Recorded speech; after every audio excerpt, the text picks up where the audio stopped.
कहानी स्टार्ट होती है अनास्तासिया स्टील यानी अना से। वो एक सिंपल स्वीट और इंट्रोवर्ट कॉलेज गर्ल होती है, लिटरेचर पढ़ती है, शायद अपनी दुनिया में खुश रहती है।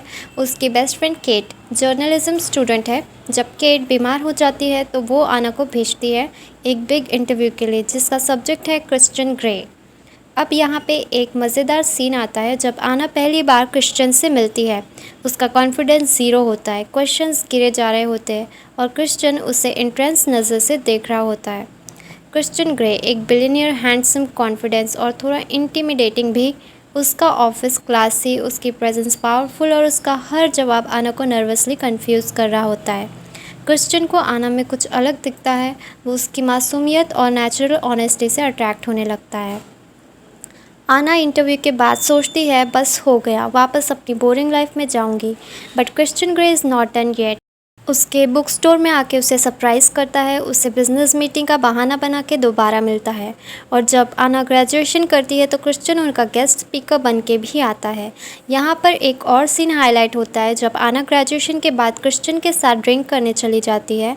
वहाँ वो पहली बार ड्रंक हो जाती है और क्रिश्चियन उसे घर ड्रॉप करता है, लेकिन वो कुछ भी ऐसा वैसा गलत काम नहीं करता। इस पॉइंट पे आना को लगता है कि क्रिश्चियन एक केयरिंग बंदा है, लेकिन कुछ तो डार्क और मिस्टीरियस भी है। क्रिश्चियन फाइनली आना को बताता है, मैं तुम्हें पसंद करता हूँ लेकिन मैं एक नॉर्मल रिलेशनशिप नहीं चाहता।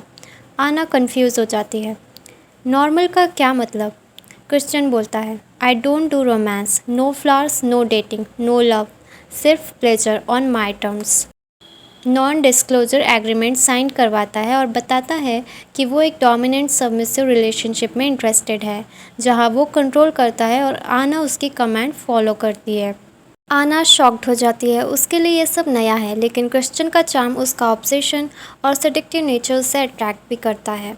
एक इंटेंस सीन आता है जब क्रिश्चियन आना को ले जाता है अपने सीक्रेट प्ले रूम में, जिसे वो the red room of pain कहता है। वहाँ हर तरह के टूल्स, रोप्स, ब्लाइंड फोल्ड्स और लग्जरी बॉन्डेज आइटम होते हैं। आना के लिए ये सब एक्सट्रीमली शॉकिंग होता है, लेकिन क्रिश्चियन कामली बताता है, मैं तुम्हें हर्ट नहीं करूँगा जब तक तुम ना चाहो, सब कुछ तुम्हारी परमिशन से होगा। क्रिश्चियन एक कॉन्ट्रैक्ट देता है जिसमें लिखा होता है कि वो आना का डोमिनेंट होगा और आना उसकी सबमिसिव। हर रूल डिफाइंड है, क्या अलाउड होगा क्या नहीं। आना कुछ दिन सोचती है, वो ट्राई करने का डिसाइड करती है, लेकिन कॉन्ट्रैक्ट साइन नहीं करती, सिर्फ इमोशनली समझने की कोशिश करती है क्रिश्चियन को। आना और क्रिश्चियन के बीच फिजिकल इंटीमेसी स्टार्ट हो जाती है एंड यस, काफ़ी सेंशुअल सीन्स दिखाए गए हैं मूवी में। क्रिश्चियन आना के साथ जेंटल होता है इनिशियली, उसकी वर्जिनिटी को रिस्पेक्ट करता है, लेकिन ग्रेजुअली वो उसे कंट्रोल करने लगता है। आना को बताता है क्या पहनना है, किस वक्त कहाँ मिलना है, किससे बात करनी है या नहीं। यहाँ आना थोड़ा थोड़ा इमोशनली इन्वॉल्व होने लगती है। वो क्रिश्चियन से प्यार करने लगती है, बट क्रिश्चियन क्लियरली कहता है, आई डोंट डू लव। एक इमोशनल हाई पॉइंट आता है जब आना कहती है, Show me what's the worst you can do. I want to see how dark you really are. Christian आना की विश एक्सेप्ट करता है और उसे एक इंटेंस पनिशमेंट देता है, कंसेंट के साथ लेकिन रफ। उस मोमेंट में आना फील करती है, ये रिलेशनशिप सिर्फ फिज़िकल है, इसमें मेरी फीलिंग्स की कोई वैल्यू नहीं।